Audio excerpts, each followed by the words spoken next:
E eu passei toda a minha gravidez trabalhando no laticínio, trabalhava como balconista na loja de laticínios. E depois eu tive a Milena, minha filha, voltei a trabalhar, só que eu não conseguia ficar trabalhando, eu tive que sair porque tinha que cuidar dela e tudo mais.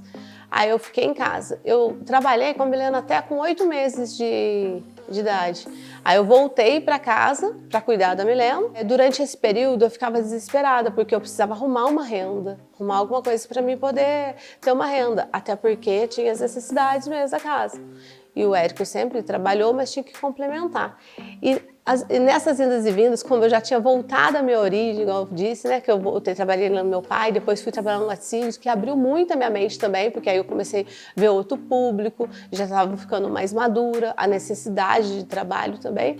Eu, junto com meu pai, por várias vezes, a gente pegava o ônibus e ia até Itajubá, porque às vezes não ia em outro lugar, porque talvez não tinha dinheiro para pagar a passagem. E voltava olhando para ver se existia uma possibilidade de ter um lugar para a gente alugar e abrir um comércio. Eu precisava de alguma coisa para me trabalhar. E isso foi por várias vezes fazendo esse processo. E não achei nada, era muito difícil, até mesmo falando no cenário que a pessoa não tem condições, né, para pagar um aluguel e tudo mais, para iniciar alguma coisa. E aí o Érico também, já ficando desesperado pela situação que a gente estava ficando aqui, ele resolveu ir para São Paulo para trabalhar, arrumar um trabalho. Ele até arrumou um trabalho lá de motoboy na época em São Paulo. Ele foi primeiro e passou acho que uns 15 dias. Ele veio e eu fui embora com ele, com a Milena. E aí chegando em São Paulo, que desespero. Desespero de novo, aquele mesmo desespero que às vezes eu tive em São José quando eu estava adolescente lá para arrumar trabalho, de novo em São Paulo, só que a situação era outra. Primeiro que eu não conhecia, dois, como que eu ia trabalhar e deixar a Milena onde? Deixar na creche, aí a gente com essa mentalidade de interior, e chega lá, ela não conhecia ninguém, então, não conseguia, também não conseguia trabalho, começou tendo toda a dificuldade. Resultado, eu me lembro muito bem que um dia, bem desesperado, eu tinha vergonha de falar que eu queria vir embora, e eu tinha vergonha também de ligar para o meu pai mandar dinheiro para mim poder pagar passagem para mim voltar. Eu não tinha essas duas coragem, nem de falar que eu não estava querendo ficar lá e nem coragem de ligar para o meu pai falando que eu estava querendo vir embora. Aí eu encontrei uma mulher que era conhecida da igreja até lá, e eu fiquei com vergonha de falar para ela, mas eu cheguei e falei para ela assim, com toda timidez, eu falei assim: irmã Sônia, eu precisava de arrumar um trabalho porque eu quero voltar embora para Minas, eu não quero ficar aqui, porque eu não tenho com quem deixar a Milena, fica difícil para mim, eu quero voltar, mas eu preciso de arrumar um trabalho. Aí ela falou assim para mim assim: você poderia fazer uma faxina na minha casa? Eu falei: claro, claro, quando? Ela amanhã. E ela tinha 3 rapazes, que hoje era 3 adolescentes, bem bagunceiro, por sinal. Ela morava numa casa de 3 andares, aí eu cheguei cedinho lá na casa dela, levei a Milena e a mamadeira e fui fazer o serviço. E eu entrava de apartamento em apartamento, que eu diria, porque eram os andares, deixava a Milena e limpava a casa, e não queria que a Milena bagunçasse a casa dela, nada. Colocava a Milena no cantinho, não sabia se eu limpava ou se eu olhava a Milena. E aí daqui a pouco veio a namorada de um dos filhos dela, e quando ela viu que eu estava limpando a casa com a Milena, a menina foi bem simpática e pegou a Milena. Aí ela pegou a Milena e ficou agradando a Milena para lá, e eu comecei a limpar a casa. E eu fiquei pensando o dia inteiro assim, a hora que eu terminar de limpar essa casa, eu acho que ela vai me dar uns 20 reais. 20 reais é o suficiente para me voltar para Minas. Isso lá em 2003. Era o suficiente para mim voltar para Minas. E quando chegou a tarde, na hora que eu terminei, ela perguntou para mim se eu tinha terminado, eu fiquei já imaginando ela me pagando 20 reais. A hora que ela terminou, eu falei assim: Ana, entra aqui para a gente tomar um café e eu vou acertar com você. Quando ela terminou o café, ela me deu 50 reais. Eu comecei naquela hora até a chorar. E eu não queria passar a emoção para ela, porque era muito dinheiro para mim naquele momento. Eu voltei para casa, o Érico tinha chegado do serviço, eu falei para Érico: se você quiser ficar, você pode ficar, mas por favor, me leva até a rodoviária que eu vou embora. E eu tinha o dinheiro para pagar a passagem. Aí o Érico se sensibilizou, até porque a Milena é pequena e tudo mais, né?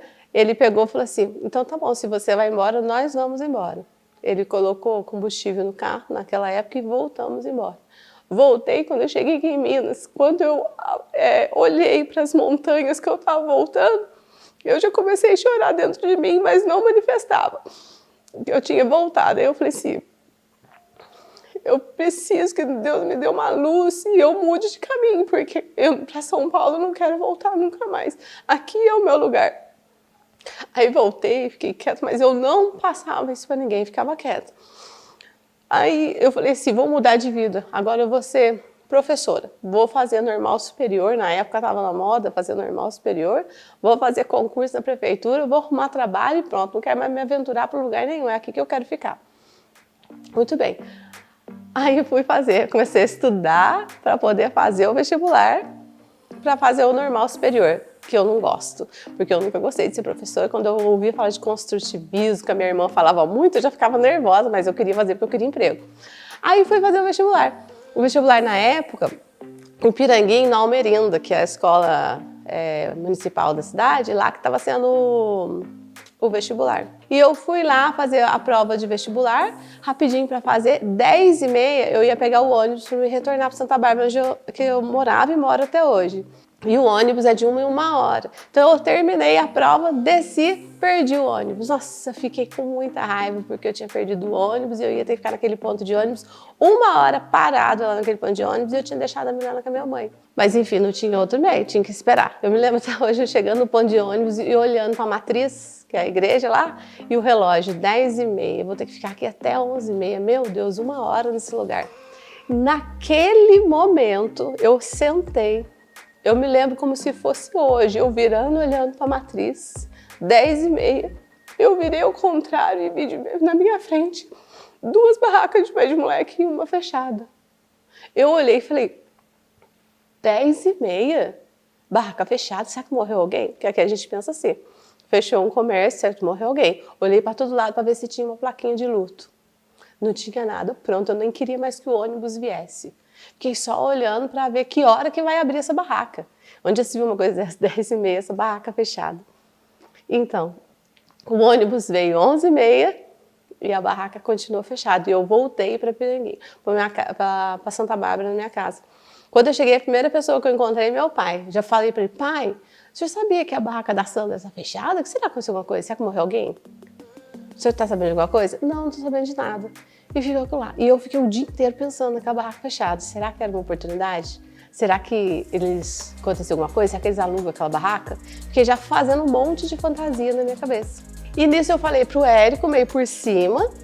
E à noite nós fomos congregar na cidade de Brasópolis. A gente sempre gostava de à noite congregar em algum lugar. Aí nós fomos, quando eu passei pro Piranguinho, era 6h30 da tarde, a barraca estava fechada. E eu nem dormi à noite. Eu fiquei pensando na possibilidade que eu poderia alugar aquela barraca. Enfim, eu achei a barraca.